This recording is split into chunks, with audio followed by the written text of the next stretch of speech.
6.9 feet. That's what the dock marker said on a Monday in December. The week before, 7.5. The week before that, 8.3. The HOA had installed that marker themselves, their own post, their own measurements, watching their own lake disappear.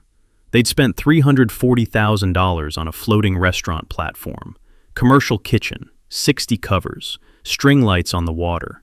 The board president gave a speech about stewardship for the next 16 years. They never checked who owned the water. I did. My family did. In September 1968, before my father drove the first fence post on this land. State Water Permit, WR-1968-041. Priority date, September 12, 1968. Senior to every water right in this county by 19 years. When they put up signs calling it their lake, I called my attorney. When they rejected the demand letter 4-1, I walked to the valve. 22 rotations, full open to full closed. The lake had 8 days left. They called on day 6. But before we start, let me know where you're watching from now. And don't forget to like and subscribe to our channel for more interesting stories like that. The water on Emmett Voss's property had been moving in the same direction for a very long time. It came down from the North Ridge in 2 streams, the East Fork running along the base of the ridge's limestone shelf, the West Fork cutting through the meadow drainage that his grandfather had cleared in 1951 for pasture, and it met at the low point of the property's eastern third, where the land flattened into a broad, natural basin that his father had recognized immediately when the family acquired the parcel in 1968. His father had not been a hydrologist or an engineer. He had been a rancher who understood water the way ranchers understood water, as the difference between a working property and a dry one, as the thing you held on to before you held on to anything else, as the resource whose legal documentation you completed before you drove the first fence post. The family had filed State Water Permit WR-1968-041 with the State Water Resources Board in September 1968, 2 months after closing on the 640-acre parcel, before the first head of cattle moved through the gate, before the first season's hay was cut. The permit covered all beneficial use of the 2 tributary streams and the reservoir basin they fed, stock watering, irrigation, domestic use, and any future agricultural or commercial purpose arising from the parcel's development. The appropriation priority date was September 12, 1968. In water law, the priority date was everything. It was the number that determined whose right held when the water ran low, the number that established seniority in the appropriation system, the number that made one water right senior and every subsequent right in the watershed junior to it. The county's residential development era had not begun until 1987, 19 years after WR-1968-041's priority date.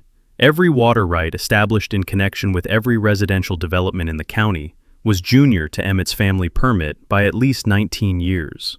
His father had built the outlet structure in 1971, a concrete head wall and riprap apron at the reservoir basin's eastern end, a 36-inch corrugated metal outlet pipe through the earthen berm his father had shaped by hand with a rented scraper, a manually operated gate at the outlet that controlled the reservoir's discharge to the downstream drainage channel. The construction had taken 3 months. His father had done the earthwork himself, hired a 2-man concrete crew for the head wall, and had driven to the county extension office to review the soil mechanics documentation before committing to the berm's geometry. The outlet structure had held for 53 years. Emmett had replaced the outlet pipe in 2019, the original corrugated metal showing the surface oxidation that indicated the end of its service life, and had repointed the head wall's concrete in 2021. But the berm geometry, the apron, and the gate assembly were original construction, his father's work, still performing in 2026 in the same basin where the East Fork and the West Fork had been meeting since before the family owned the land. Emmett had understood the reservoir's hydrology at an engineering level that his father had understood at a practical one.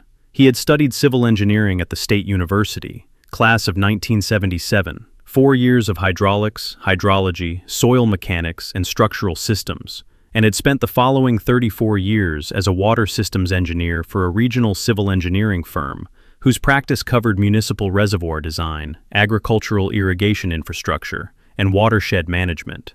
He had designed 11 municipal reservoir systems in 4 states. He had testified as an expert witness in 9 water rights disputes. He had written the hydraulic capacity specifications for 2 state-managed irrigation districts. He had retired in 2011 at 66, returned to the family ranch full-time, and had brought with him 34 years of professional documentation habits.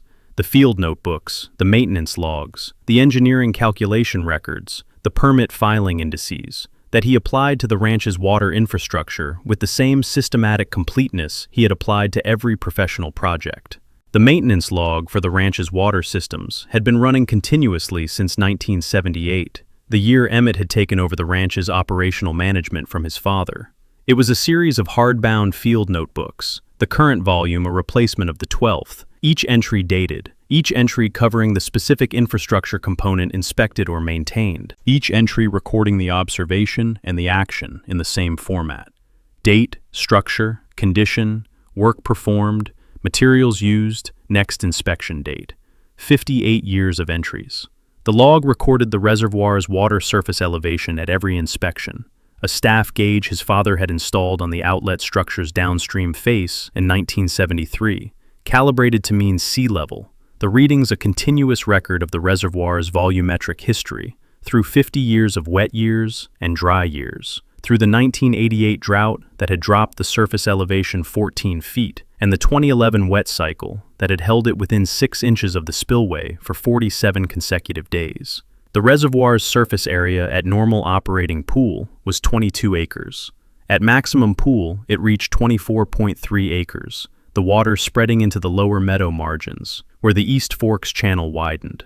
At minimum operating pool, the level Emmett maintained during drought conditions, to preserve the senior appropriation's beneficial use, it held at 18.6 acres, the water surface pulling back from the reservoir's eastern and southern margins, the exposed mudflat margins drying to a pale, cracked clay that the water recovered in the first good rain. The reservoir's maximum depth at normal operating pool was 31 feet at the outlet structure's upstream face. The average depth across the 22-acre surface was 14.2 feet, a figure Emmett had calculated from his own bathymetric survey conducted in 1998 using a depth sounder he had borrowed from the county extension office and a GPS unit he had owned since 1996. The survey had taken 2 days from a rowboat. The bathymetric map was in the water systems file in his office, hand-drawn, the depth contours in pencil, the survey date and methodology in the margin notes. The Harborview Estates development had broken ground in April 2008. He had watched the grading from his property's eastern boundary. The developer, a regional residential builder named Castellan Development Group, had acquired the 280-acre parcel immediately east of Emmett's boundary in 2006 and had spent 2 years in the county's entitlement process before the grading crews arrived. The development plan called for 180 residential units, arranged around a series of internal roads and a central amenity corridor, with a community lake feature at the development's western edge, a graded lake basin that the development's marketing materials described as Harborview's defining natural amenity, a community gathering point, a water feature that would set the development apart from comparable residential products in the county. The marketing materials had been distributed before the grading was complete. Emmett had read them. He had noted the word natural applied to a lake basin that was being constructed by a grading crew 50 yards from his property boundary, and had understood exactly what the developer intended. The community lake would be fed by the drainage connection to his reservoir, the hydraulic gradient between Emmett's operating pool and the developer's lower basin, making the flow passive and continuous without any pumping requirement. The developer would get a filled lake. Emmett's reservoir would do the work. The developer had not called Emmett. The developer had not filed for a water right. The developer had not applied for an easement. He had found the drainage easement recording in 2010.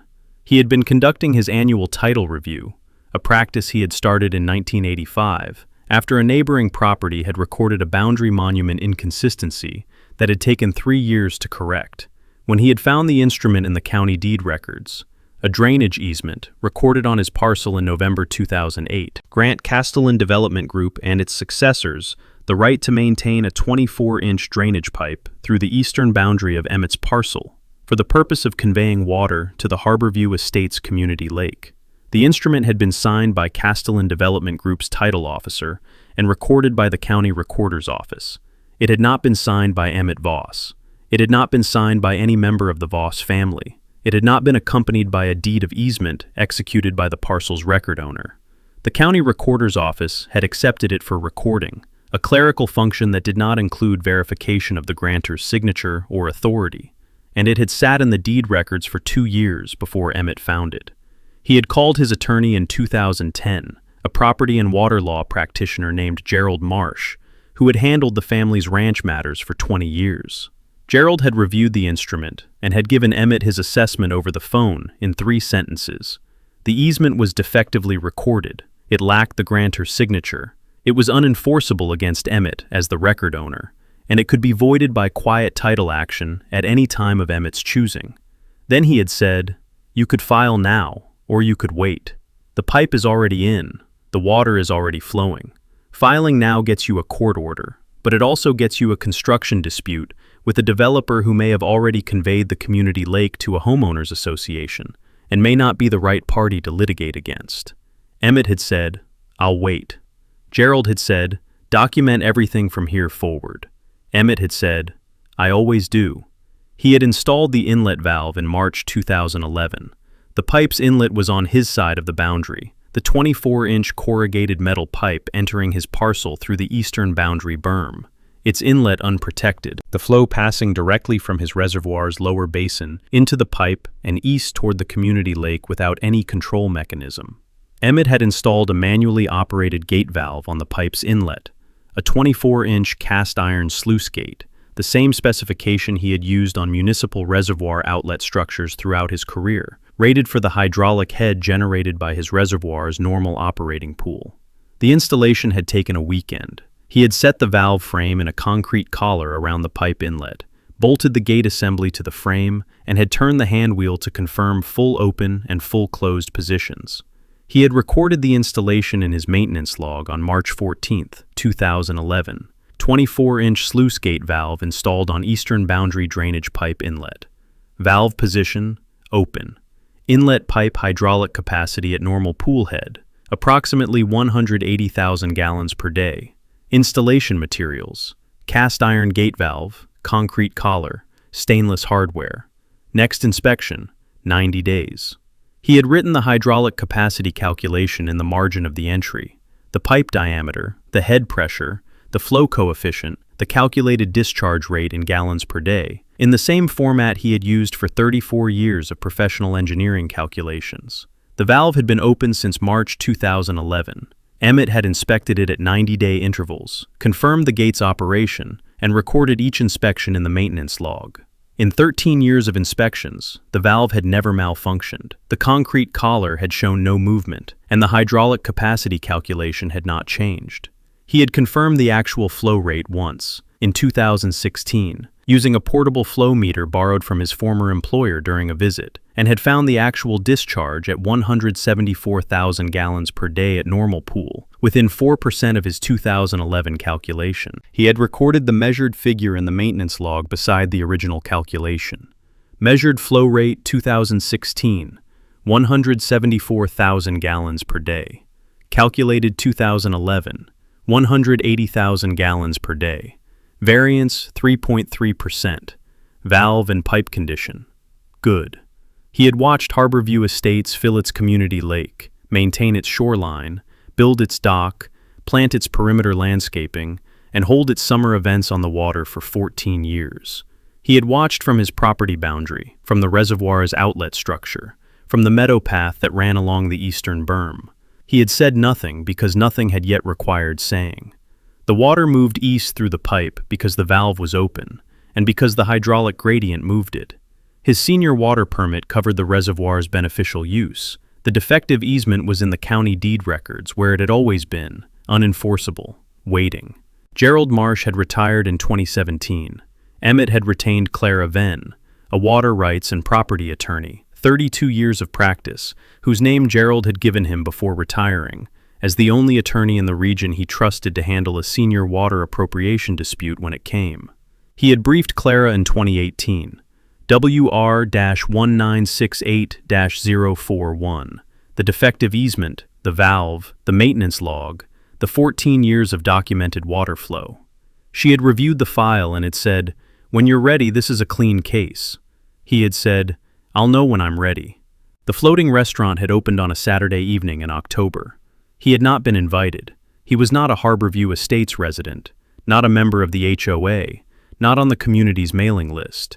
He had learned about the opening from the county's public notices, which had included the HOA's application for a food service permit for a floating platform structure at the Harborview Estates community lake. He had read the permit application at the county clerk's window, noted the platform's dimensions, 2,400 square feet, pontoon-supported, permanent anchor system, and had driven to his eastern boundary that evening to see the lights. The string lights had been visible from his berm. The platform was anchored in the lake's center. He could see the pontoon structures at waterline, the kitchen exhaust stack, the event tent configuration on the platform's deck. There were perhaps 150 people on the platform and on the dock. The lake's surface was at its normal operating level, the water dark and still around the platform's anchor lines, the pontoons riding well above the lake's bottom. He had stood at the berm for 20 minutes, watching the lights reflected in the water, and had counted the pontoon structures against the dock's depth marker the HOA had installed on the dock's outboard piling. Marker post, 9 feet visible above the water line, the HOA's own measurement instrument standing in the water of his own reservoir's outflow. He had taken 3 photographs with his phone, time-stamped, geotagged to his parcel boundary. He had walked back to the house and had called Clara from the kitchen. It was 9:15 p.m. She had answered on the second ring. He had said, "They open the restaurant tonight." She had said, "I saw the permit notice. How does it look?" He had said, $340,000 of investment, minimum, on the platform and the fit-out. The pontoons require at least 6 feet of water depth to operate without grounding. The lake is at 9 feet right now. She had said, "What are you thinking?" He had said, "I'm thinking 14 years is long enough. The valve is documented. The permit is valid. The easement is defective. The HOA just spent $340,000 on a structure that requires my water to float." She had said, "I'll have a demand letter ready by end of next week." He had said, "Take your time and do it right." She had said, "Emmett, I need to ask you something before we start. If this goes to enforcement, if you close the valve, the lake drops. The restaurant grounds. The HOA's entire investment is on the bottom. Are you prepared for that?" He had said, "I installed the valve in 2011. I have the maintenance log, the permit, the hydraulic calculation, and the defective easement instrument. I have been prepared for that since 2011. She had said, "All right, I'll have the demand letter to you by next Friday." He had hung up and had gone to the desk in the corner of the kitchen where the current maintenance log volume sat beside the phone. He had opened it to the current page and had written the evening's entry. October 14th, 2025. Reservoir, normal pool, 9.0 feet depth at dock marker per visual observation from East Berm. Harborview Floating Restaurant, open this date. Platform pontoon structure visible, approximately 2,400 square feet, permanent anchor. Lake surface elevation adequate for platform operation. Valve position, open. Note, demand letter to be prepared by Clara Venn. WR-1968-041, enforcement and quiet title action to proceed. He had initialed the entry and closed the log. He had looked at the water permit in the file cabinet beside the desk.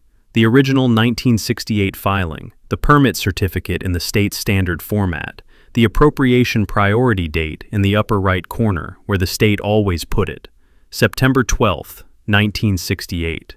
The number that made every downstream water assumption in the county junior to this one. The number his father had understood the importance of before driving the first fence post. He held the permit for a moment in the kitchen light, the paper dry and intact, the filing date 57 years behind him and the enforcement action ahead of him, and set it back in the file.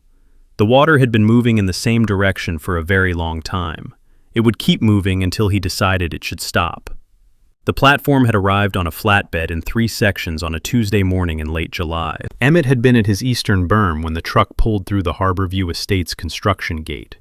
He had seen the flatbeds load from the meadow path, the 3 pontoon platform sections strapped to the deck, each section approximately 40 feet long and 20 feet wide, the aluminum pontoon tubes visible beneath the platform framing, the deck surface a composite material that reflected the morning sun in a broad, flat plane. He had stood at the berm and watched the flatbed maneuver through the development's western access road toward the community lake, moving slowly on the internal road, whose pavement had not been designed for the flatbed's gross vehicle weight. The truck had taken 22 minutes to cover the quarter-mile from the construction gate to the lake's northern staging area. Emmett had timed it on his watch. He had his field notebook with him, a smaller spiral notebook he carried on property walks, separate from the bound maintenance log he kept at the desk, used for site observations that he would transfer to the maintenance log later. He had written, July 22nd, 2025. Platform delivery observed from East Berm. 3 sections, flatbed transport, aluminum pontoon tube construction. Estimated 40 by 20 feet per section. Platform deck, composite material. Delivery time, approximately 9:14 a.m. Internal road, showing stress marks at delivery truck turning radius. He had noted the truck's DOT number from the cab door, the platform manufacturer's name from the section labeling he could read with his field binoculars, a commercial pontoon platform fabricator based in the next state, a company whose product line he had looked up the week after the food service permit application had appeared in the county notices. The assembly had taken 4 days. A marine contractor's crew had brought the 3 sections together on the lake's surface, using a small crane mounted on a work barge. The sections joined at their connection flanges, the completed platform measuring approximately 120 feet by 40 feet at its assembled footprint. 4,800 square feet of platform surface, though the food service permit had listed 2,400 square feet as the kitchen and dining area, the remaining deck space being open circulation, a perimeter rail system, and what the permit application had described as an outdoor event terrace. The anchor system had gone in the day after assembly.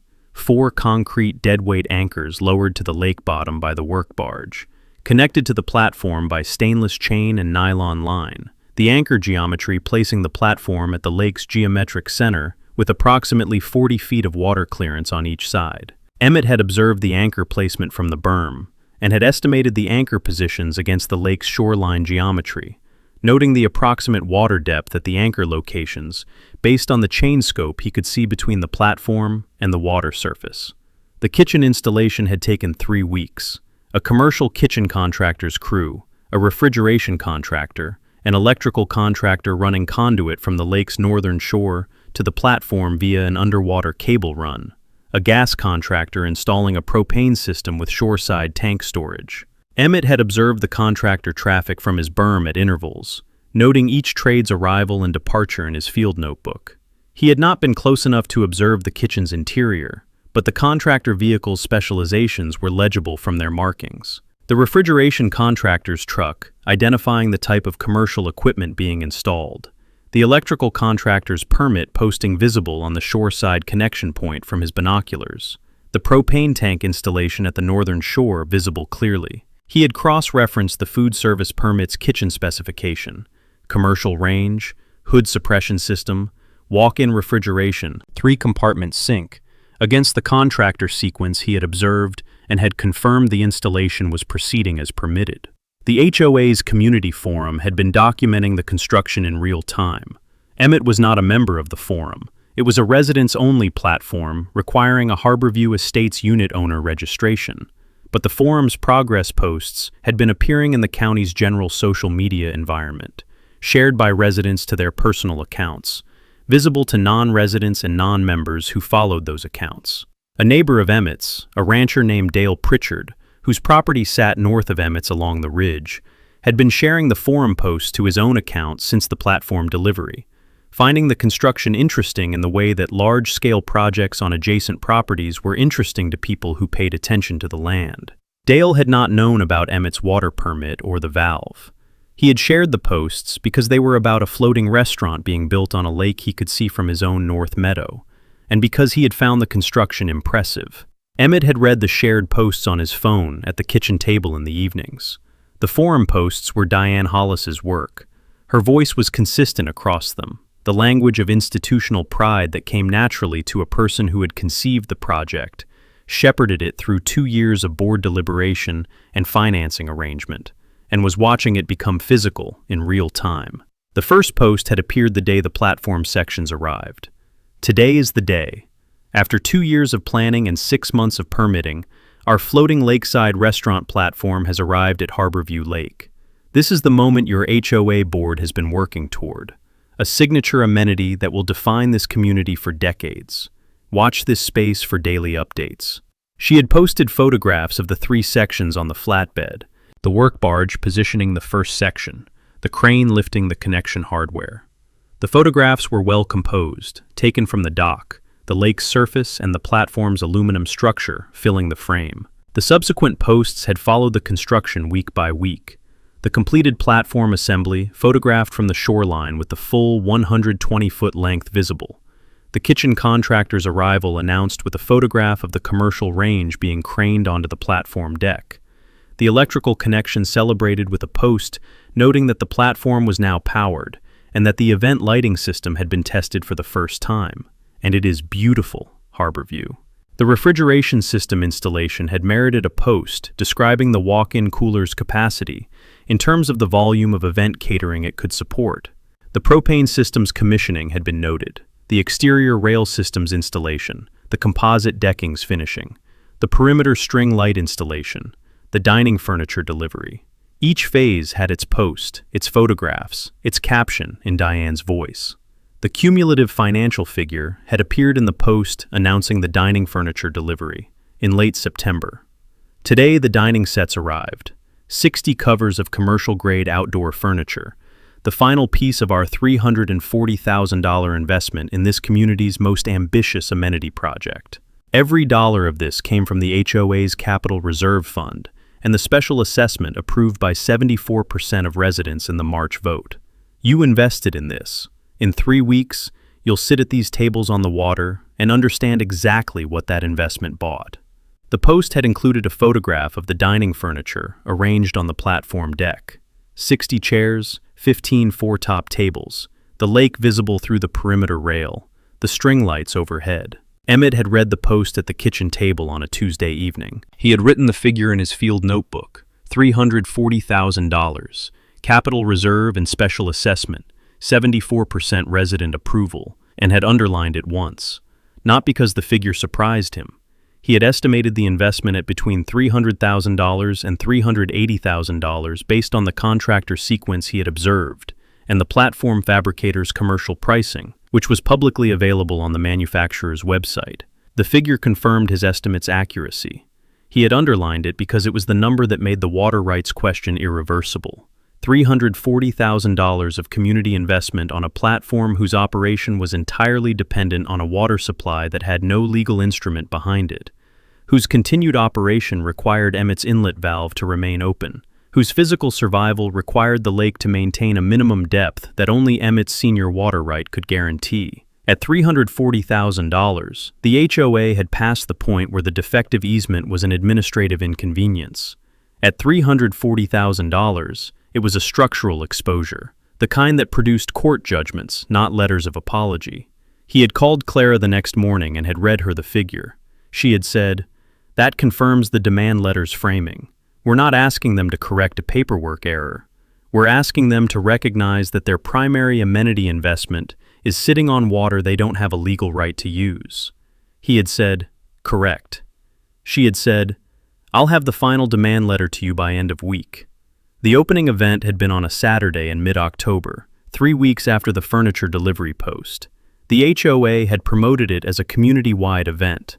Every unit in Harborview Estates invited. The evening structured as a combination restaurant opening and community celebration. The forum posts in the week before the opening had been Diane's most sustained documentation of the project's arc. A retrospective post tracing the restaurant's concept from its first appearance in a board meeting agenda 2 years earlier, a post featuring photographs of the construction sequence from platform delivery to furniture installation, a post naming the board members and contractors whose work had made the project possible, a final post the morning of the opening that read, Tonight, harbor view. See you on the water. Emmett had driven to his eastern berm at 7 p.m. He had parked his truck at the meadow gate and had walked the berm path with his field binoculars and his phone. The event was already underway. The platform's string lights were on, the perimeter rail strung with additional lantern lighting that had not been visible in the earlier posts, the dining tables visible through the lights, the platform deck populated with residents moving between the dining area and the outdoor terrace. The dock connecting the platform to the shore was strung with lights as well, the crowd on the dock and on the shore side visible as a continuous social gathering that had spilled from the platform onto the development's lakeside common area. He estimated 150 to 180 people from the crowd density. The platform was fully occupied at its 60-cover dining capacity, with overflow seating on the outdoor terrace and standing circulation throughout. He had focused the binoculars on the dock's depth marker, the HOA's own piling marker, the graduated post installed at the dock's outboard end, whose waterline position indicated the lake's current depth. The marker showed 9 feet of water above the lake bed at the dock's outboard location, consistent with his reservoir's normal operating pool level, and consistent with his own depth observations from the berm over the preceding weeks. The platform's pontoons were riding at their design draft. He could see the pontoon tubes at the waterline, the aluminum hull well above the lake bed, the platform stable on its anchor system in 9 feet of water. He had taken photographs, the platform lights reflected in the lake surface, the pontoon draft at the waterline, the dock marker at 9 feet, the crowd on the platform deck visible through the binoculars. He had time-stamped each photograph and geotagged them to his property boundary. He had noted the photographs in his field notebook. October 14th, 2025. Opening event documented from East Berm. Platform at normal operating draft. Lake depth, 9.0 feet at dock marker. Crowd, estimated 150 to 180. String light installation visible. Outdoor terrace occupied. Photographs, 7 images, time-stamped, geotagged. Diane's speech had not been audible from the berm, 200 yards of open water between his position and the platform, the ambient sound of the event carrying across the lake's surface as an indistinct social noise without intelligible words. He had not needed to hear it. He had read the text of the speech 4 days later when Diane had posted it to the forum in full, which Dale Pritchard had shared to his own account with the caption, "Neighbors Lake Restaurant opened last weekend. Here's the HOA president's speech. Pretty impressive project." The speech was 4 paragraphs. The first paragraph established the project's 2-year timeline, the board's unanimous commitment after the initial concept vote, the challenges of the permitting process, and the financing arrangement. The second paragraph named the contractors and the board members who had contributed to the project's execution. The third paragraph addressed the residents who had approved the special assessment. You trusted your board with $340,000 of this community's money, and that trust is why you are sitting at these tables tonight, on this lake, in this light. The fourth paragraph was the one that Emmett had read 3 times. This lake has always been Harborview's defining natural feature. It was here when the development was planned. It was here when the first residents moved in. It has been the backdrop of 16 years of community life in this place. Tonight we are not just opening a restaurant. We are recognizing what this lake has always meant to this community and committing, as a board and as a community, to its stewardship for the next 16 years and beyond. He had folded his phone and set it on the kitchen table, and had opened the maintenance log to the current page, and had written the entry he had already composed in his field notebook on the berm.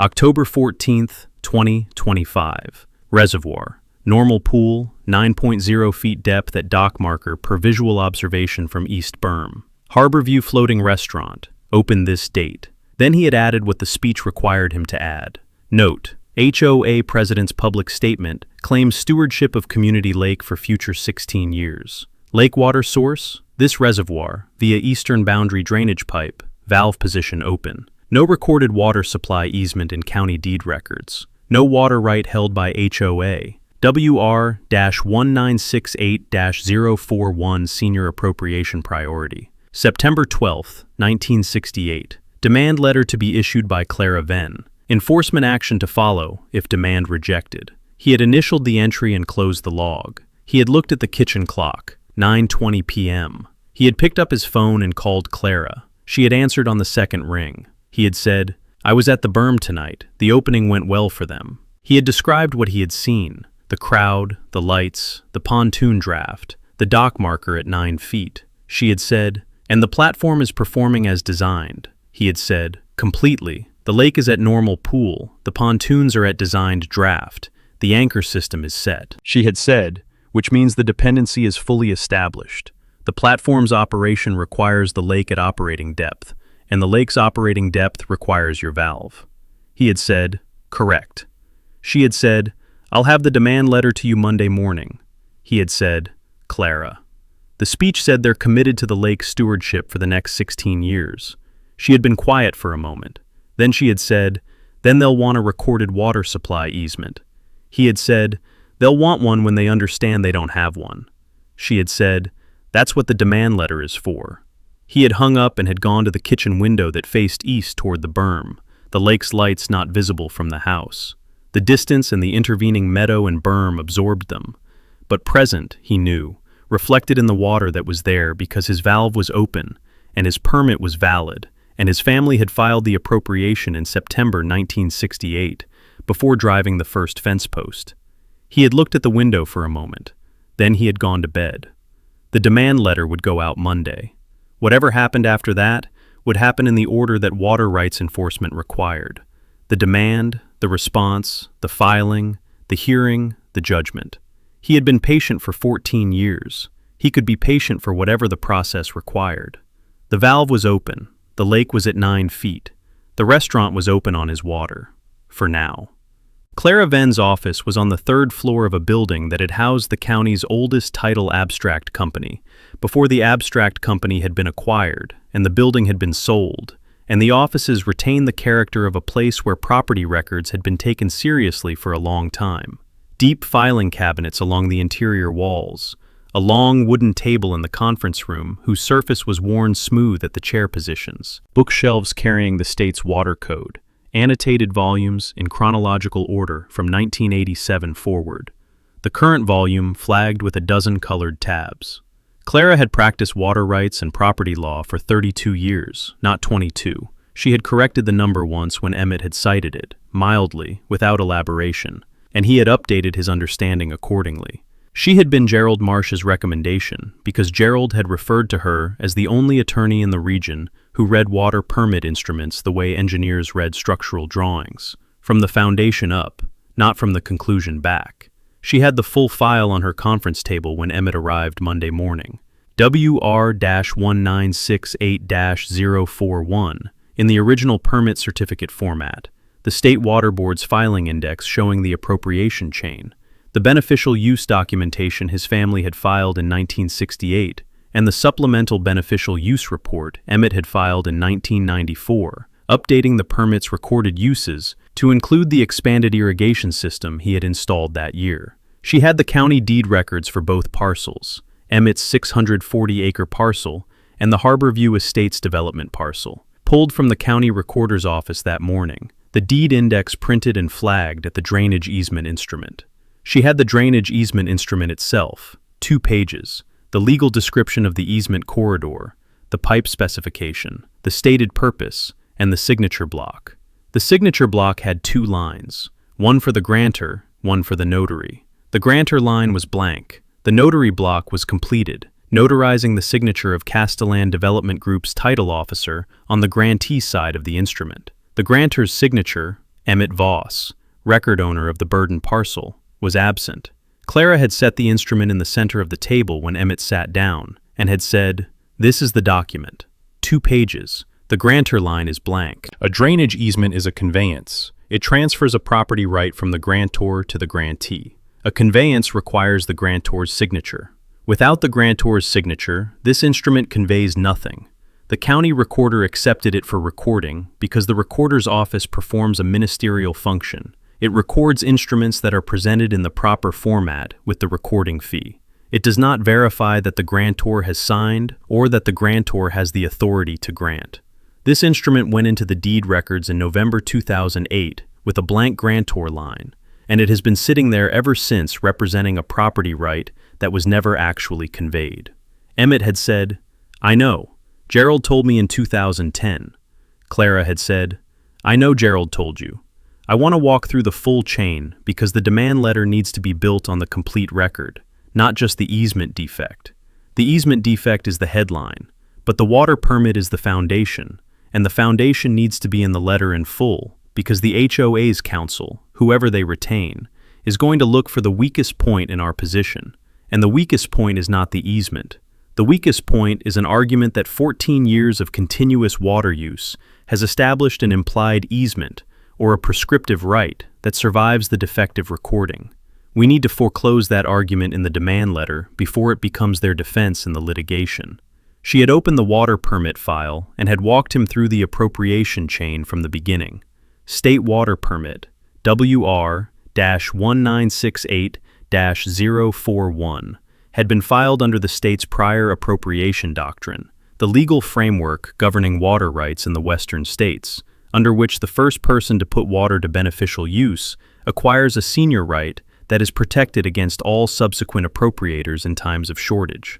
The priority date, September 12, 1968, established Emmett's family as the senior appropriator of the two tributary streams and the reservoir basin they fed. Every water right established in the county after September 12, 1968, was junior to WR-1968-041. Junior rights were subordinate to senior rights. When water was scarce, junior appropriators were cut off before senior appropriators, and the senior appropriator's full permitted volume was protected until the senior right was fully satisfied. The beneficial use documentation filed in 1968 had covered stock watering, irrigation, and domestic use, the three categories of beneficial use the state recognized for agricultural parcels in that period. The 1994 supplemental filing had added expanded irrigation and recreational impoundment, the latter category covering the reservoir's surface area as a permitted recreational use, a category Emmett had added on the advice of a water law specialist he had consulted when the state had updated its beneficial use classifications. The recreational impoundment classification was significant because it established that Emmett's permitted beneficial use included maintaining the reservoir at its operating pool level. Any drawdown of the reservoir that impaired the permitted recreational impoundment use was an interference with a permitted beneficial use, actionable under the state water code. Clara had said, the HOA's position, when they develop one, will be that they are not drawing down your reservoir. They are receiving passive drainage from it through the pipe, drainage that you have voluntarily allowed by keeping the valve open for 14 years. Our response to that position is the permit. The permit covers the reservoir's full volume at operating pool. The drainage through that pipe is your water, water covered by a senior appropriation permit, moving to a downstream use that has no water right of its own. That is not drainage. That is beneficial use of your permitted water by an unpermitted downstream party. 14 years of that use does not establish a right. Prescriptive water rights are not recognized under this state's prior appropriation doctrine. There is no legal mechanism by which 14 years of using someone else's permitted water creates an independent water right in the user. He had said, I knew that, but I wanted to hear you say it. She had said, I know. Now the implied easement argument. The HOA will also argue, or their counsel will argue, that even if the drainage easement instrument is defective, the HOA has an implied easement based on the pre-existing use established during the Castellan development, that the community lake was part of the development's original design, that the drainage connection was openly installed and openly used, and that the HOA, as the successor to the development's common area infrastructure, acquired whatever rights Castellan had in the drainage connection. The problem with that argument is that Castellan had no rights in the drainage connection to convey. Castellan installed the pipe without Emmett's permission, recorded a defective easement instrument without Emmett's signature, and conveyed the community area, including the lake and the drainage infrastructure, to the HOA in 2009 via the development's common area deed. That deed conveyed whatever Castellan held. Castellan held a defective instrument and a trespass. The HOA inherited a defective instrument and a trespass. 14 years does not cure the trespass because Emmett has not been absent or unaware. He discovered the recording in 2010. He documented it, and his continued silence has been a strategic choice, not an abandonment of his rights. We will put that in the demand letter, that Emmett's continued valve operation since 2011 has been voluntary and non-binding, and does not constitute a waiver of his rights under WR-1968-041, or his right to enforce the quiet title action, Emmett had said. The maintenance log entry from 2010 establishes the discovery date. Clara had said, it does. And the valve installation log from 2011 establishes that he took a physical action, installing a control mechanism, that is inconsistent with an intent to abandon or waive. A person who intends to waive a right does not install a gate valve on the pipe whose use he is waiving. She had closed the water permit file and had set her notepad on the table.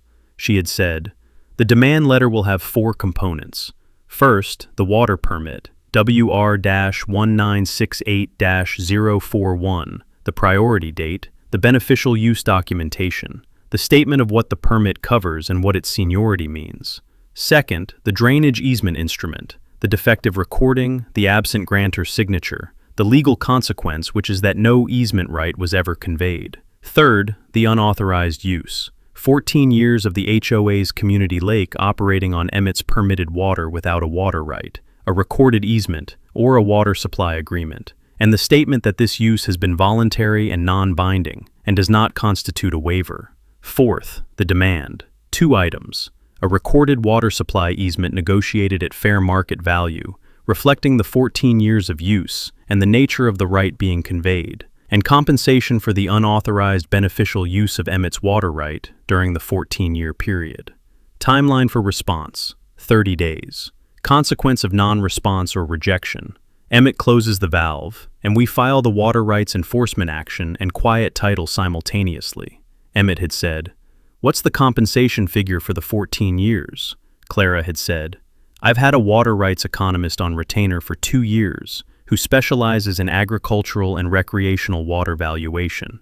I want her to run the calculation before I put a number in the letter. The framework is, the HOA has been receiving approximately 174,000 gallons per day of water from Emmett's senior permit for 14 years without compensation. At the state's established beneficial use valuation rates for recreational impoundment water in this region, and accounting for the pump and infrastructure costs the HOA has avoided by receiving the water passively through the drainage pipe rather than sourcing it independently, the 14-year figure is going to be significant.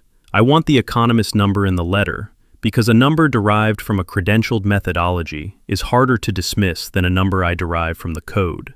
Emmett had said, how long does she need? Clara had said, a week. The demand letter goes out 2 weeks from today. The HOA has 30 days to respond.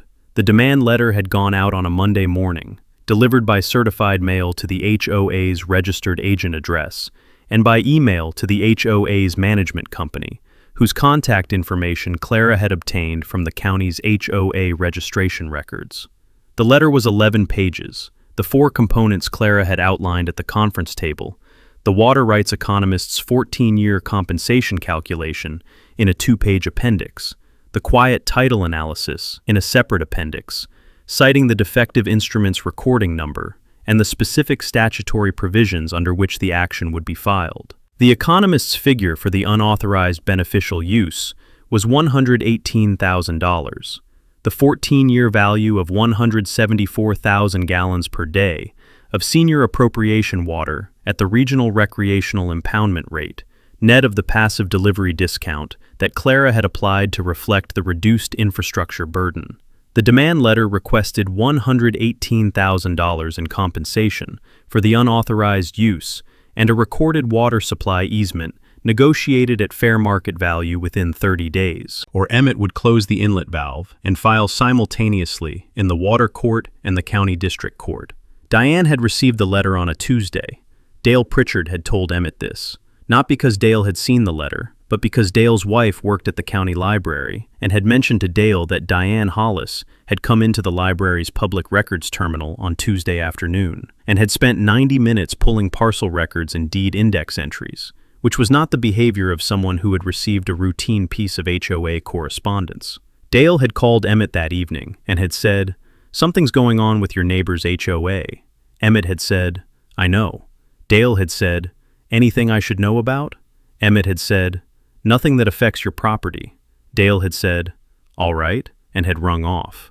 The HOA had retained counsel within a week of receiving the letter, a property and litigation attorney named Richard Aldis, whose practice was based in the county seat and whose client list included 3 other HOA associations in the region. Clara had confirmed Aldis's retention when his office called to request a 30-day extension of the response deadline, citing the need to conduct title research and consult with a water rights specialist. Clara had granted 15 days, the standard professional accommodation for a legitimate research request, insufficient time to conduct a comprehensive water rights analysis, but sufficient to confirm the basic facts of the permit and the easement instrument. She had noted the extension in Emmett's file and had called Emmett to tell him. He had said, "They're looking at the permit." She had said, "They're looking at everything."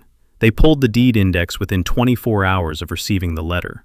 Aldis called the next week. "They know what the permit says. What they're trying to determine is whether there's a viable defense." Emmett had said, "Is there one?" She had said, "Not a strong one. The defective easement is a clean title defect. No grantor signature, no conveyance. The prior appropriation doctrine forecloses prescriptive water rights. The implied easement argument is weak because Castellan had nothing to convey. The strongest position they have is a negotiation posture. They come back and say the easement is defective, but the HOA is a good faith successor who acquired the property in reliance on the recorded instrument, and they ask for a negotiated resolution rather than enforcement. That's the position Aldis will recommend if he's competent, he had said, and if Diane overrides him. Clara had been quiet for a moment. Then she had said, "Then she overrides him and the board votes to reject the demand, and we close the valve and file the action, and the lake drops 8 inches a week, and the restaurant sits lower and lower until the board figures out that the negotiated resolution they could have had in week 1 is going to cost considerably more in week 8. Aldis's response had arrived on a Thursday afternoon, a 12-page letter on his firm's letterhead, addressed to Clara, copied to Diane Hollis as HOA president. The letter's argument ran in 3 parts. First, the drainage easement instrument, while acknowledging a technical irregularity in its execution, constituted constructive notice of the drainage pipe's existence and the HOA's reliance on it, and the HOA's 14-year good faith use of the community lake infrastructure established an implied easement that was enforceable despite the recording defect. Second, the water flowing from Emmett's property to the community lake through the drainage pipe was properly characterized as natural drainage, to which the lower riparian parcel had a right to receive. And Emmett's senior water permit did not extinguish the riparian right to natural drainage flow. Third, Emmett's 14-year voluntary maintenance of the open valve constituted acquiescence in and ratification of the drainage easement, and his attempt to now enforce the easement defect was barred by laches and equitable estoppel. Clara had called Emmett after reading the letter. She had said, 3 arguments, none of them strong. The implied easement argument fails, because constructive notice of a defective instrument is not the same as a valid conveyance. The HOA knew or should have known the easement was defective if they had conducted basic title due diligence before the $340,000 investment. The riparian drainage argument fails because this state is a prior appropriation state, not a riparian rights state. Riparian doctrine does not apply to water rights here, and the water flowing through that pipe is not natural drainage. It is reservoir outflow from a permitted impoundment. The laches and estoppel argument is their strongest, but it fails because Emmett installed the valve in 2011, a physical act that is inconsistent with ratification, and because his maintenance log documents his continuous reservation of rights since 2010. Laches requires that the plaintiff's delay prejudice the defendant. Emmett's delay did not prejudice the HOA's ability to negotiate a water supply agreement. It did allow them to spend $340,000 on a floating restaurant without one, but that expenditure was made without any title due diligence, and a court is not going to characterize a failure to perform basic title work as prejudice caused by the opposing party. Emmett had said, "So the arguments fail." Clara had said, "In court, yes. The question is whether the board understands that they fail." The board meeting had been on a Tuesday evening. The Harborview Estates HOA board, 5 members, Diane presiding, Aldis present by phone. Clara had not been present. She had learned the meeting's outcome from the certified letter Aldous had sent the following Friday. The letter was 3 paragraphs. The board had reviewed the demand letter, the water rights documentation, and Aldous's legal analysis. The board had concluded that the drainage easement, while acknowledging certain execution irregularities, remained a valid instrument establishing the HOA's right to receive water through the drainage pipe, and that 14 years of established community use further confirmed that right. The board had voted 4-1 to reject the demand. The HOA would not pay the $118,000 compensation figure and would not negotiate a water supply easement under the demand's terms. The board considered the matter resolved and requested that further communications be directed to Aldous's office. Clara had called Emmett the afternoon the letter arrived. She had said, 4-1 rejection, they're going to litigate. He had said, who was the one? She had said, the letter doesn't say, it just says 4-1. He had said, all right, file the action. She had said, I'm filing Monday, water rights enforcement and quiet title, simultaneously, water court and district court. And Emmett, before I file, are you ready to close the valve? He had said, I've been ready since 2011. She had said, then close it after I file. Give me the filing date and you close it that afternoon. I want the valve closure to be simultaneous with the action's filing, so the sequence is clear.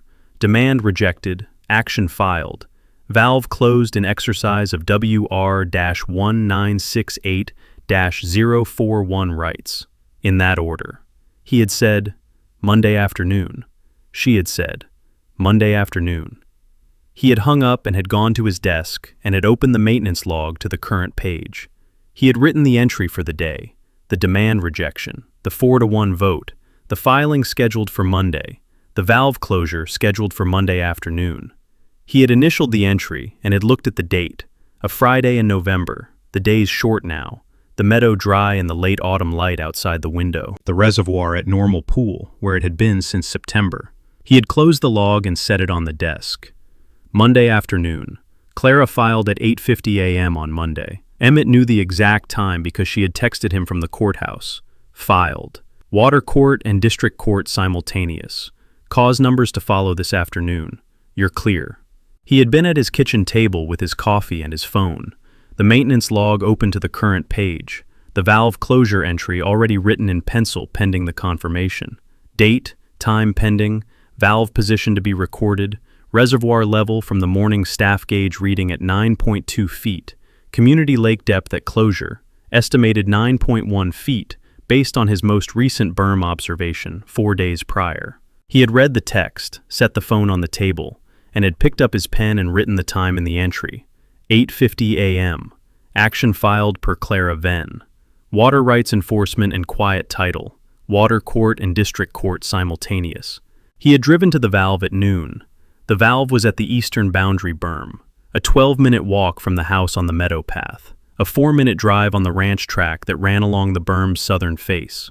He had driven because he was carrying his field camera, the handheld GPS unit, and the torque wrench he used for the valve's annual inspection, and because he intended to photograph the closure sequence completely, the valve in open position before closure, the hand wheel position, the reservoir level at the staff gauge, the valve in closed position after closure, the downstream pipe outlet visible from the berm's eastern face. The photographs would be time-stamped and geotagged. They would go into the water systems file beside the 2011 installation photographs and the 2016 flow measurement record. He had parked at the berm track's end and had walked to the valve assembly. The concrete collar was intact, the gate frame showing the surface weathering of 14 years of outdoor exposure, but no structural movement. The hand wheel in the full open position, horizontal, the gate fully retracted, the pipe inlet clear and flowing, the reservoir water moving east through the 24-inch opening at its calculated rate.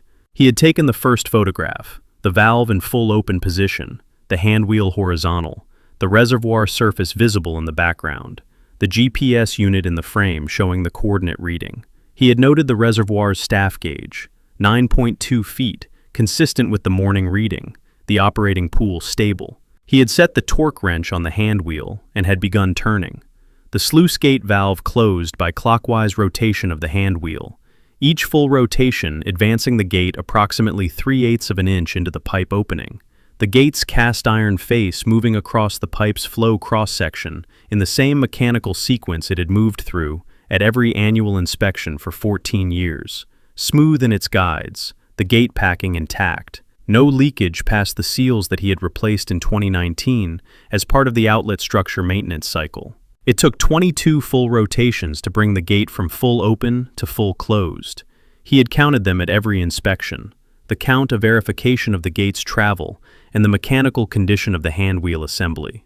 He had counted them now, 1 through 22, the gate advancing, the flow through the pipe reducing, the sound of the water moving through the inlet, diminishing rotation by rotation, until at rotation 22, the gate was seated and the flow had stopped and the pipe was closed, and the water on the downstream side of the valve was whatever had been in the pipe at closure, moving nowhere. He had taken the second photograph, the valve in full closed position, the handwheel vertical, the gate seated, the GPS unit in the frame, the timestamp reading 12:19 p.m. He had written in his field notebook, November 17th, 2025, 12:19 p.m., valve closed, 22 rotations full open to full close, gate seated, no bypass flow audible, reservoir level at closure, 9.2 feet staff gauge, community lake depth at closure, estimated 9.1 feet per berm observation November 13th, pipe downstream, static, photographs, 6 images, time-stamped, geotagged. He had looked at the pipe's downstream face from the berm's eastern edge, the 24-inch outlet on the berm's east face, the pipe end visible, the flow that had been moving through it for 14 years absent, the pipe opening dark and still. He had driven back to the house and had transferred the field notebook entry to the maintenance log, adding the cause numbers Clara had texted him that afternoon, and had closed the log. He had gone back to the berm the following Monday. The dock marker was visible from his berm observation position with the field binoculars, the HOA's own graduated post at the dock's outboard end, the waterline position indicating the lake's current depth. At closure, the marker had shown 9.1 feet above the lake bed.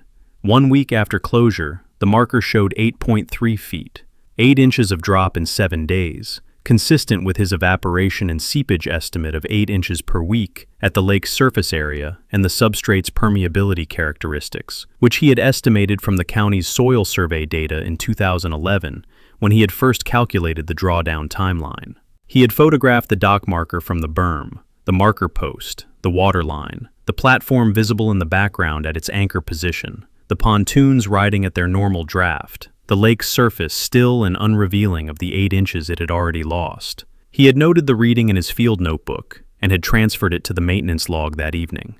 November 24th, 2025. Week 1 post-closure. Dock marker, 8.3 feet. Drop from closure, 8 inches. Consistent with evaporation/seepage estimate.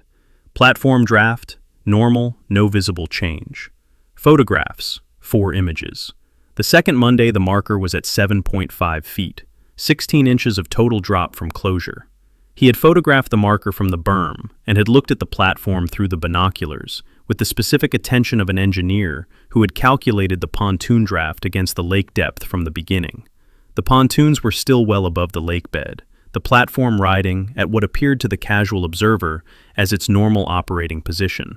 But to Emmett's eye, the platform's freeboard had changed. The pontoon tubes were sitting fractionally lower relative to the dock's rail height. The change not dramatic but present, measurable against the dock geometry he had been photographing for 6 weeks. He had noted it in his field notebook. Pontoon freeboard reduced approximately 14 to 16 inches from opening day position. Platform structurally stable. Anchor lines showing slightly reduced catenary, consistent with reduced water depth at anchor locations. He had photographed the dock's outboard piling, where the depth marker stood, the water line against the post's graduated markings, and had photographed the platform from 2 angles, framing the pontoon tubes against the dock's fixed geometry to establish a visual record of the freeboard change. He had driven home and had transferred the entry to the maintenance log. December 1st, 2025. Week 2, post-closure. Dock marker, 7.5 feet. Drop from closure, 16 inches. Platform freeboard reduction visible from berm. Anchor catenary reduced. Photographs, 7 images.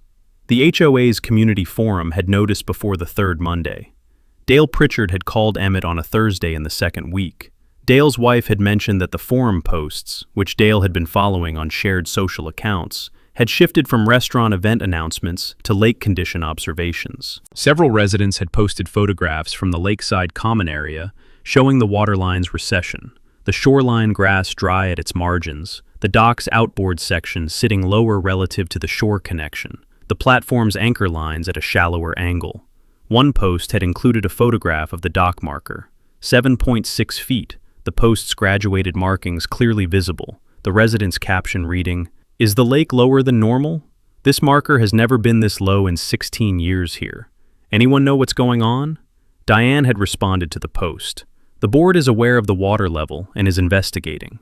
We want to assure residents that the Harborview Lake has always been a stable feature of our community, and we are committed to addressing any changes in its condition. More information to follow." Dale had read Emmett the post over the phone. Emmett had said, "She doesn't know what's causing it yet." Dale had said, "Does she know about you?" Emmett had said, "She knows about the demand letter. She doesn't know about the valve yet." Or, "She doesn't know that closing the valve is what's dropping the lake." Dale had said, "When will she figure it out?" Emmett had said, "When Aldous tells her to look at the drainage pipe's inlet."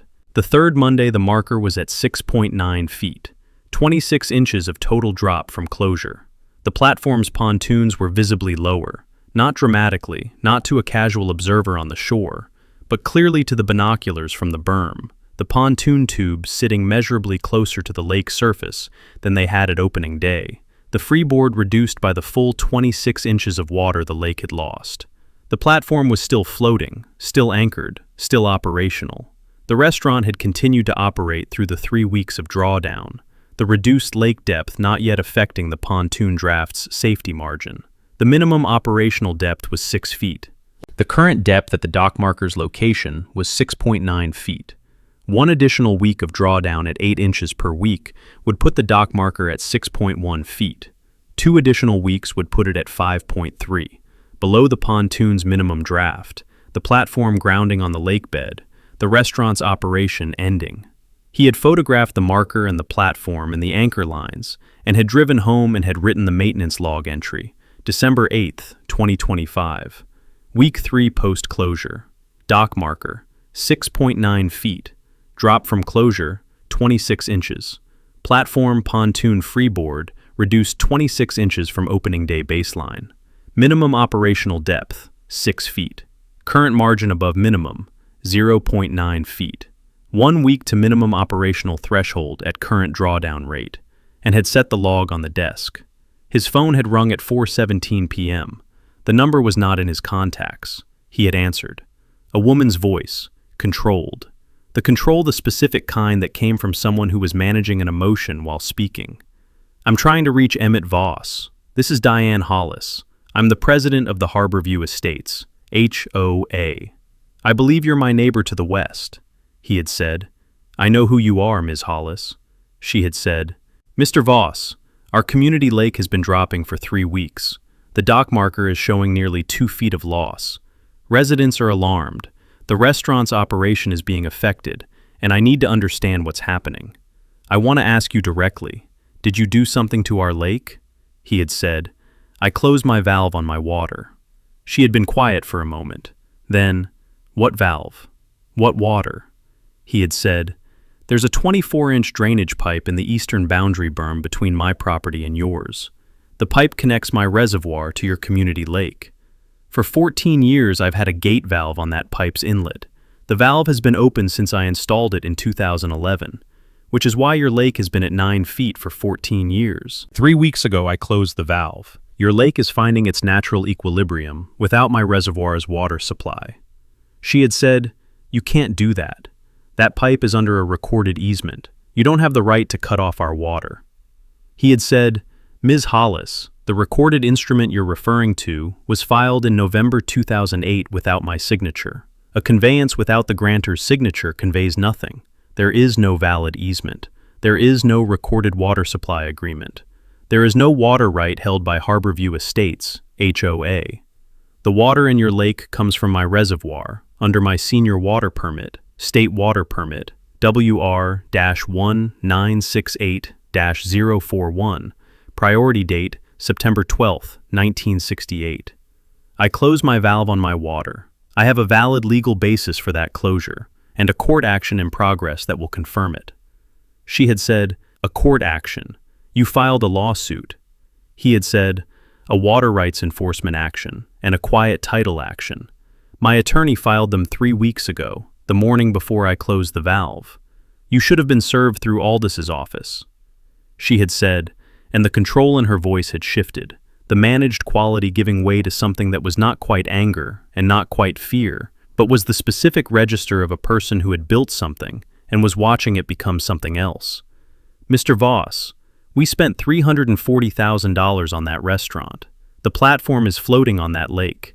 The residents of this community invested in that amenity. You cannot close a valve and drain our lake and destroy what this community has built. He had said, watch the dock marker, Ms. Hollis. It's at 6.9 feet. Your pontoons need 6 feet. You have less than 2 weeks at the current drawdown rate. She had said, this is not over. He had said, no, it's in the water court and the district court. That's where it gets resolved. He had ended the call and had set the phone on the desk beside the maintenance log. He had opened the log to the current page and had added a line to the day's entry, 4:17 p.m. Call from Diane Hollis, HOA president. Informed of valve closure, pipe history, WR-1968-041, pending court actions.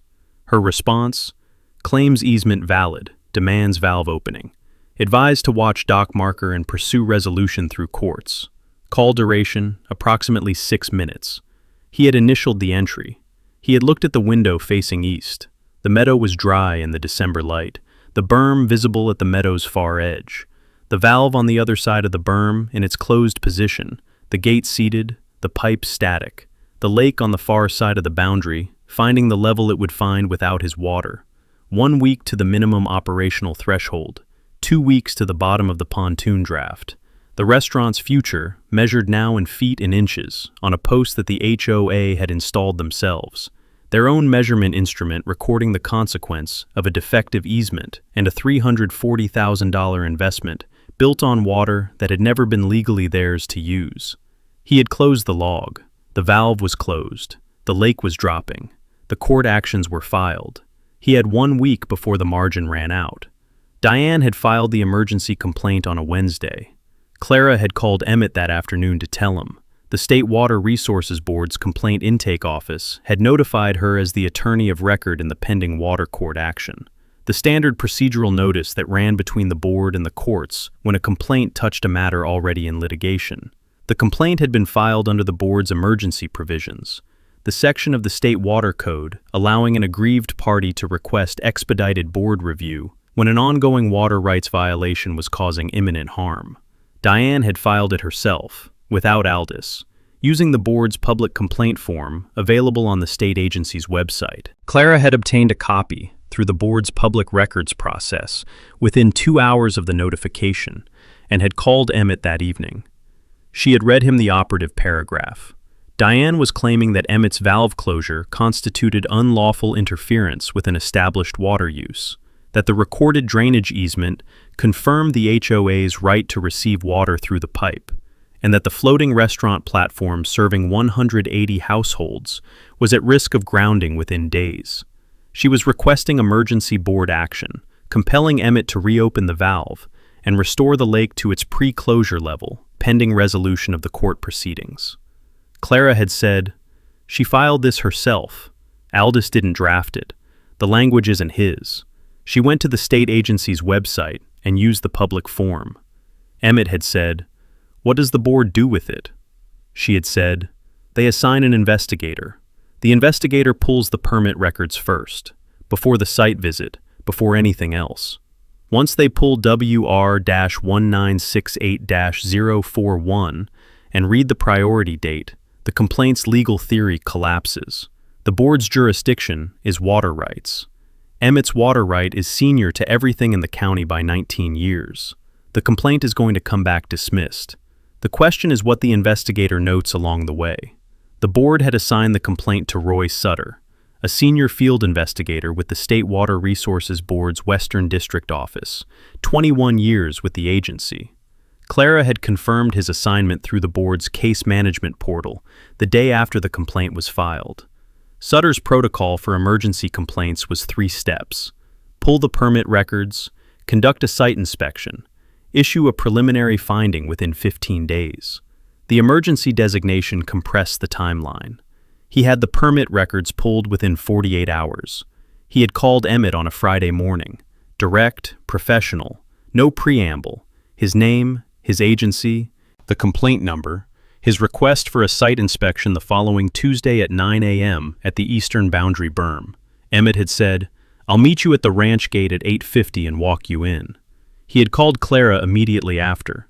She had said, "Sutter is competent. I've seen his work on 2 other permit disputes in this district. He reads the permit before he goes to the field, which means he arrives already knowing what WR-1968-041 says. The site visit confirms the physical facts. He's not going to find a violation." Tuesday had been clear and cold, the December light flat and low. Emmett had met Sutter at the ranch gate, a man in his late 40s, field jacket, boots, a clipboard with a printed inspection form, and a copy of the permit certificate clipped to the back.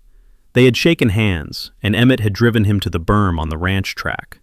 Sutter had inspected the valve assembly methodically: the concrete collar, the gate frame, the hand wheel in the closed position, the assembly's location on the pipe inlet on Emmett's side of the boundary berm.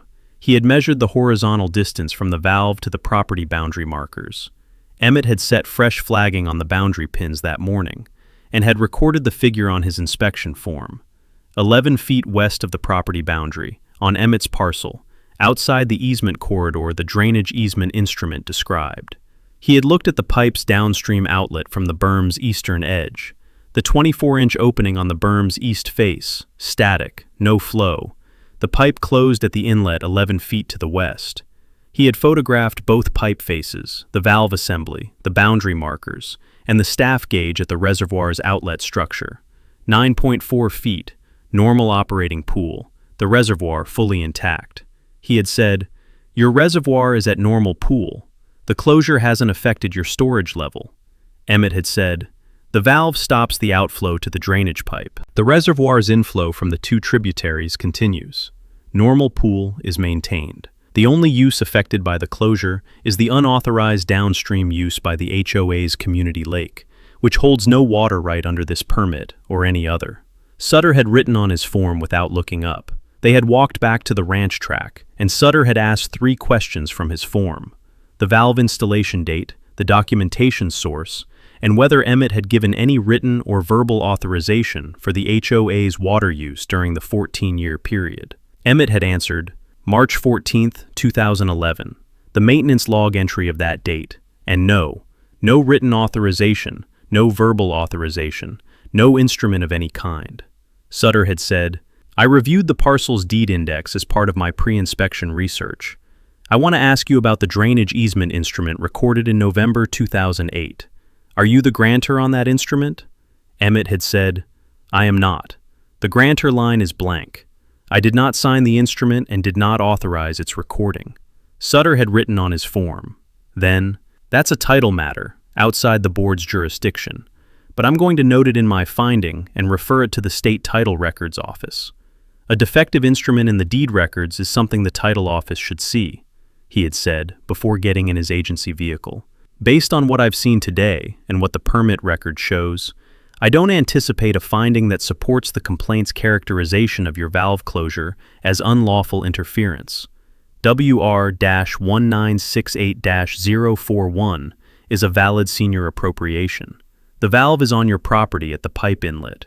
Your permitted beneficial uses are unimpaired. A permit holder closing a valve on his own property at his own pipe inlet to manage his senior appropriation is not a water code violation."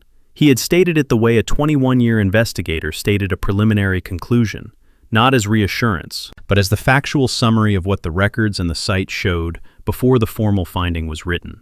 Emmett had stood at the gate and watched the agency vehicle reach the county road and turn north. He had pulled his field notebook and written the inspection summary. Sutter's name, the agency, the 3 questions, the statement about the preliminary finding, the easement referral note. He had transferred it to the maintenance log that evening and called Clara. She had said, and the preliminary finding. He said a permit holder closing a valve on his own property at his own pipe inlet is not a water code violation. He said it the way someone says something they've already written. She had been quiet a moment. Then, the community lake. He had said, I was at the berm this morning before Sutter arrived. The dock marker is at 6.7 feet, 26 inches below the closure baseline. The drawdown is running 10 inches per week. The December wind is pulling more surface evaporation than my summer model assumed.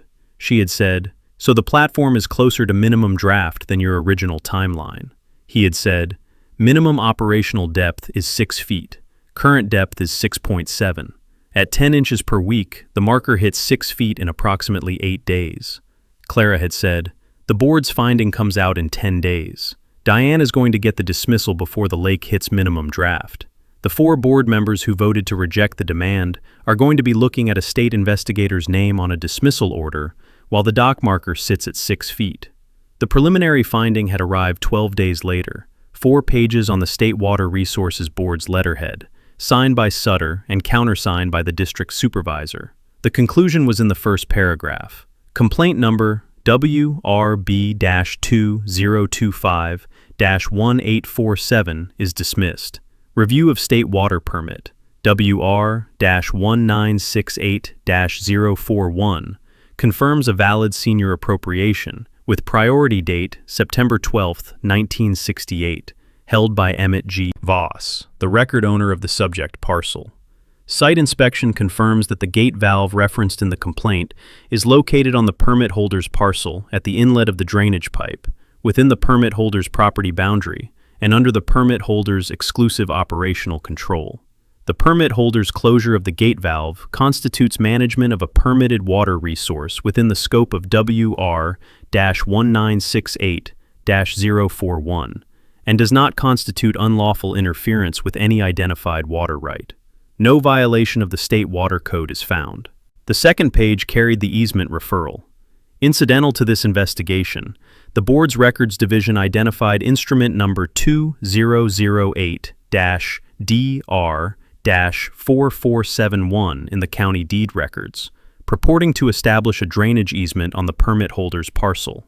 Review of the instrument reveals an absence of the grantor's signature on the conveyance line. This defect is outside the board's jurisdictional scope, but is referred to the State Title Records Office for review under standard interagency protocol. The board takes no position on the instrument's validity. Clara had called Emmett when the finding posted to the board's public records portal. She had read him both paragraphs. When she finished, she had said, "The state looked at the permit. This is what the state found. I've sent a courtesy copy to Aldous with a cover letter noting that the finding is consistent with our original demand letter's legal position and that the easement referral is now part of the official record." He had said, "What's the lake at?" He had driven to the berm that afternoon, the day the finding posted, a Thursday in late December, the light going early, the meadow cold and still. He had stood at the berm with the binoculars and had found the dock marker in the fading light, 6.1 feet. 32 inches below the closure baseline. The platform's pontoons were riding 14 inches lower than they had ridden on opening night. The freeboard reduced, the pontoon tubes sitting visibly close to the lake's surface in a way that was now apparent without binoculars. The platform's profile against the winter water had changed, the clearance between the pontoon bottom and the lake bed compressing toward the 6-foot minimum that stood between the restaurant and the bottom. He photographed the dock marker in the low light, the HOA's own graduated post showing 6.1 feet with the precision of their own instrument, and drove home and wrote the entry. December 28, 2025. Dock marker, 6.1 feet. Drop from closure, 32 inches. Drawdown rate, 10 inches per week, confirmed. Platform pontoon freeboard, 14 inches below opening day baseline. Margin above minimum operational depth, 0.1 feet. Board finding WRB-2025-1847, issued this date. Complaint dismissed. WR-1968-041 valid. Valve closure lawful. Easement defect referred to Title Records Office. He initialed the entry and closed the log. The state had looked at the permit. The state had found what the permit said. The margin above minimum operational depth was 1/10 of a foot. The restaurant had 8 days. The hearing was set for a Thursday in late February. The water court and district court actions had been consolidated at the judge's direction 6 weeks after filing. The two claims arising from the same operative facts, the same permit, the same drainage pipe, the same defective easement instrument. The consolidation, a procedural efficiency that Clara had anticipated and had prepared for from the beginning. The consolidated case was assigned to Judge Patricia Orwell in the County District Court, sitting in water court jurisdiction for the water rights enforcement claim and in general civil jurisdiction for the quiet title claim. Clara had appeared before Orwell twice in prior water rights matters and had described her to Emmett in a single sentence. She reads the permit before she reads the briefs. The courtroom was small, a county district courtroom. Wood paneling, fluorescent lighting, a gallery with 6 rows of public seating. Diane was in the gallery with 2 of the board members whose names Clara had identified from the HOA's meeting minutes. Aldous sat at the respondent's table, his water rights specialist, a consultant named Peter Garvey, whom Aldous had retained in December, beside him with a binder of tabbed exhibits.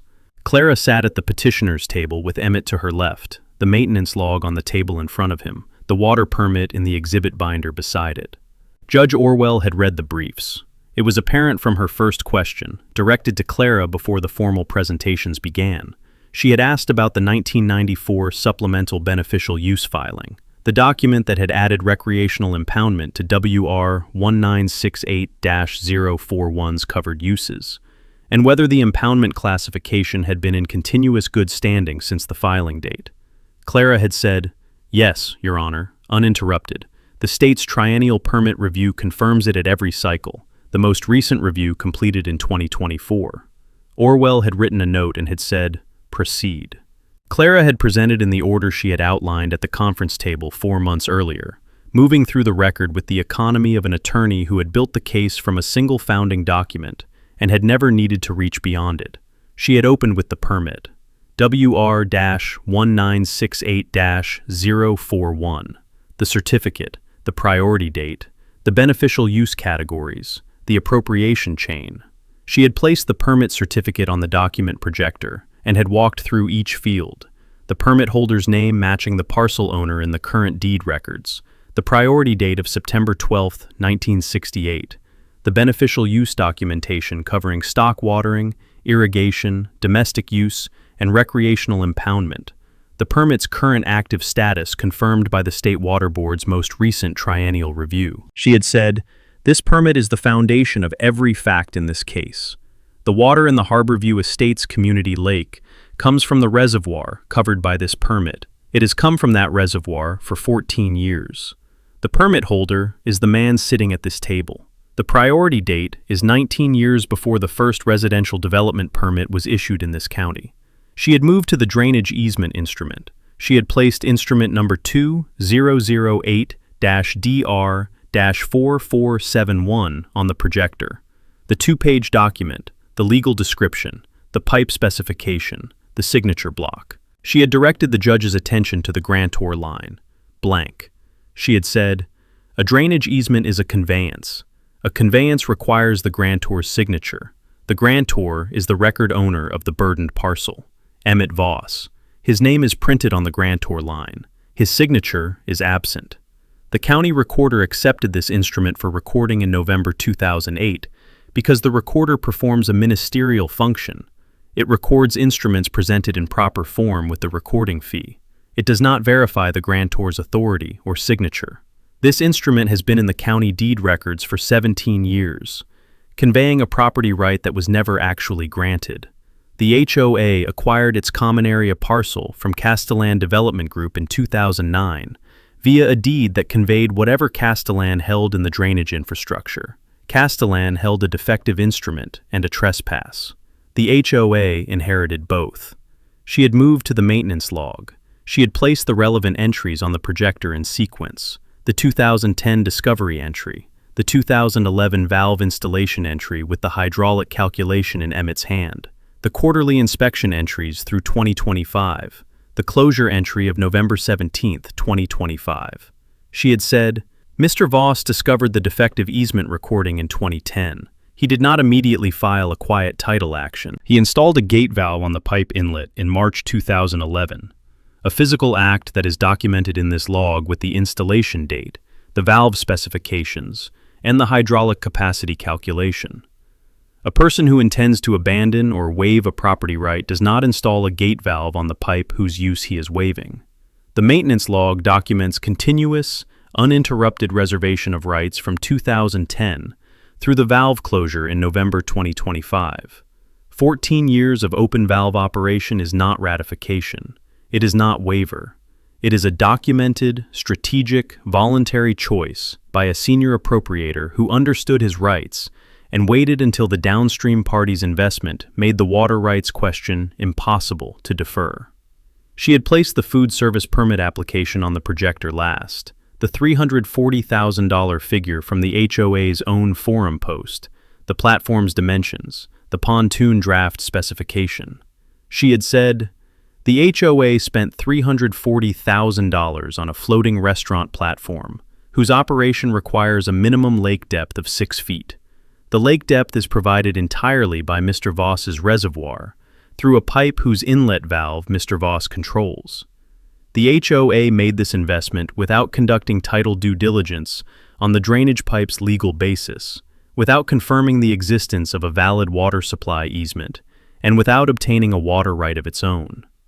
The court's finding of record will confirm what a basic title search would have revealed in 2024, before the first contractor arrived.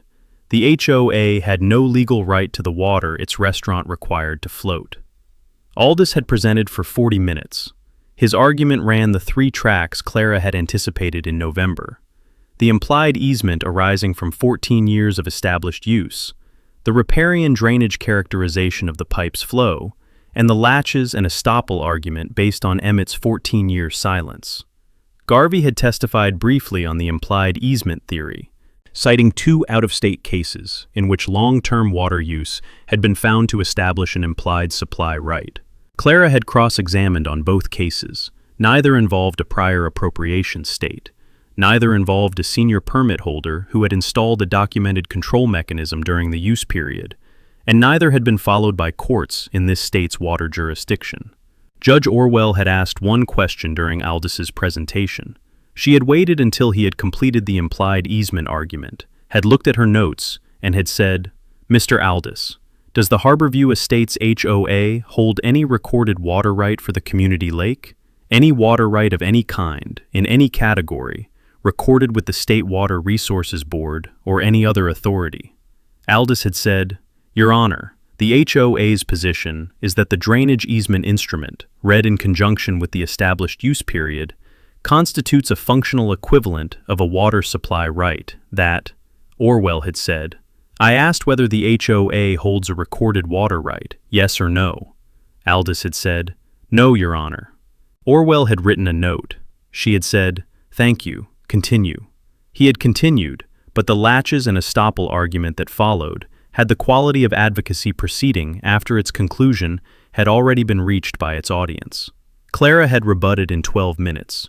The prior appropriation doctrine's foreclosure of prescriptive water rights in this state, the valve installation as the dispositive act defeating the estoppel claim, the inapplicability of riparian doctrine in an appropriation jurisdiction. She had sat down. Orwell had issued her ruling from the bench. She had begun with the permit, WR-1968-041, was a valid senior appropriation, priority date September 12, 1968, covering the beneficial use of the reservoir and its tributary streams, held in good standing by the record owner of the subject parcel. No subsequent water right established in the county held priority over it. She had moved to the easement instrument. Instrument number 2008-DR-4471 was void for failure of execution. The The grantor's signature was absent from the conveyance line. No valid drainage easement had been conveyed by the instrument.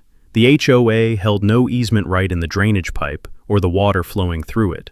The instrument was ordered stricken from the county deed records, and the county recorder was directed to note the court's quiet title order in the deed index at the instrument's recording number. She had addressed the HOA's defenses in 3 sentences. The implied easement theory failed because an unenforceable instrument could not serve as the basis for an implied right, and because the permit holder's valve installation in 2011 was inconsistent with ratification of the use. The riparian drainage argument failed because this state applied the prior appropriation doctrine, not the riparian doctrine, and the water flowing through the pipe was permitted reservoir outflow, not natural drainage. And the laches and equitable estoppel defenses failed because the permit holder had taken a documented physical action during the use period, the 2011 valve installation, that preserved his rights and precluded a finding of acquiescence or abandonment. She had then issued the order.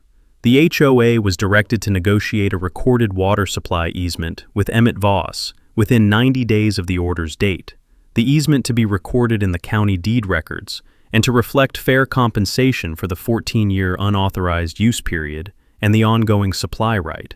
If no recorded easement was executed and filed within 90 days, the HOA was ordered to remove the floating restaurant platform from the community lake at the HOA's sole expense within an additional 30 days.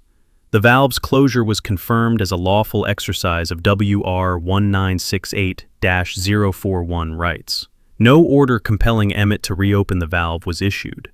She had said, "The court finds that the HOA made a $340,000 capital investment in a structure dependent on a water supply whose legal basis it had not confirmed. The court further finds that a title search conducted before that investment would have revealed the drainage easement's defective recording, the absence of any HOA water right, and the existence of a senior appropriation permit held by the adjacent parcel owner. The remedy available to the HOA at that point, a negotiated water supply easement, remains available now. The court strongly encourages the parties to reach that agreement within the 90-day window." She had gathered her notes and had left the bench. The courtroom had been quiet for a moment. Diane had been in the 3rd row of the gallery. Emmett had not looked at her during the presentation, had looked at her once during Aldis's argument, had noted the specific stillness of a person absorbing a proceeding whose direction has become apparent and whose conclusion is no longer in doubt. He had not looked at her when Orwell left the bench. He had looked at the maintenance log on the table in front of him, the current volume, the entry for November 17, 2025 somewhere in its middle pages, the closure entry with the time and the valve position and the reservoir level and the downstream lake depth at closure. He had closed the cover and had set his hand on it for a moment. Clara had gathered her exhibits and had said quietly, 90 days. The negotiation starts when they call. He had said, they'll call before Diane's resignation letter goes out. Clara had looked at him. He had said, whoever voted won in the 4-1. They're the next board president. They've been waiting since November. He had picked up the maintenance log and had followed her out of the courtroom into the February light, the hearing behind him, the easement negotiation ahead, the valve closed and the lake at its winter level, and the court order in the record where the defective easement instrument had been for 17 years, occupying the same deed index, telling the truth this time. Diane's resignation letter went to the community forum on a Monday, 7 days after the judgment, 1 paragraph, effective immediately, personal reasons, 4 years of service acknowledged. She did not mention the hearing. She did not mention the order. She did not mention the dock marker, or the valve, or the easement, or the $340,000. The forum thread that followed her post ran 200 replies before the new interim board president closed comments and pinned a statement at the top. The board is focused on resolving the water supply matter and will provide an update to residents within the week. The interim board president was a unit owner named Gerald Foss, the one in the 4-1 vote, whose dissent the November meeting minutes had recorded without elaboration. He had called Clara's office on a Wednesday morning, 2 days after Diane's resignation, and had asked to speak with Emmett directly. Clara had conferred the call.